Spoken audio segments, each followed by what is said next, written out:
कमाई की।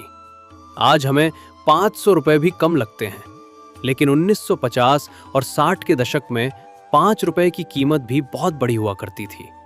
उस समय एक आम आदमी की महीने की औसत कमाई लगभग 30 से 40 रुपए होती थी। सुनने में भले ही ये बहुत कम लगे, लेकिन उस समय की चीजों के दाम आज के मुकाबले बेहद कम थे। उस समय मंडी में चावल लगभग 50 पैसे किलो, चीनी लगभग 40 पैसे किलो और दूध कुछ ही पैसों में मिल जाया करता था। दोस्तों, उस दौर में 10 रुपए से 15 रुपए में पूरे महीने का राशन आ जाता था। आज ये बात सुनकर शायद आपको यकीन ना हो, लेकिन यही उस दौर की सच्चाई थी। लेकिन दोस्तों, उस समय जिंदगी सिर्फ सादगी ही नहीं थी, संघर्ष भी बहुत था, क्योंकि उस समय भारत में पढ़ाई और स्वास्थ्य सुविधाएं बहुत कम थीं। गांव के स्कूल अक्सर किसी पेड़ के नीचे या छोटी सी झोपड़ी में चलते थे, और अगर कोई बच्चा 5वीं कक्षा तक भी पढ़ लेता था तो उसे गांव का सबसे पढ़ा लिखा इंसान माना जाता था। दोस्तों, अब आगे के भाग में हम आपको दिखाएंगे उस दौर की कुछ दुर्लभ झलकियां, जिन्हें देखकर आपको ऐसा लगेगा जैसे आप सच में उस पुराने भारत में पहुंच गए हों। दोस्तों, अब जरा उस दौर की सुबह का नजारा सोचिए।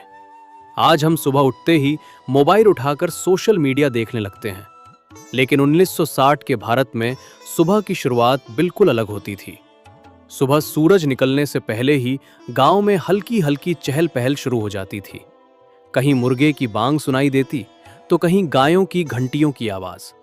महिलाएं सुबह जल्दी उठकर घर के सामने झाड़ू लगाती थीं और फिर गोबर और मिट्टी से आंगन को लीपकर साफ किया करती थीं। इसके बाद घर की महिलाएं कुएं या तालाब से पानी भरने जाती थीं। दोस्तों, उस समय हर घर में नल और पानी की सुविधा नहीं होती थी। महिलाएं सिर पर मिट्टी या पीतल के घड़े रखकर कई बार आधा किलोमीटर दूर से पानी लाया करती थीं, और यही उस दौर की हर रोज की जिंदगी का हिस्सा था। अब जरा उस समय के रसोई घर का नजारा देखिए। आज हमारे घर में गैस सिलेंडर, मिक्सर और इलेक्ट्रिक मशीनें हैं, लेकिन उस समय खाना बनता था मिट्टी के चूल्हे पर। चूल्हा जलाने के लिए सूखी लकड़ी या फिर गाय भैंस के उपलों का इस्तेमाल किया जाता था। और दोस्तों, उस चूल्हे पर बनी गरम गरम रोटियों की खुशबू पूरे घर में फैल जाती थी। आज चाहे कितनी भी महंगी रसोई क्यों ना हो, लेकिन उस मिट्टी के चूल्हे की खुशबू आज भी कहीं खो चुकी है। दोस्तों, उस समय घर की महिलाएं हाथ की चक्की से अनाज पीसती थीं। 2 पत्थरों की उस चक्की को घुमाकर गेहूं पीसा जाता था और फिर उसी ताजे आटे से रोटियां बनती थीं।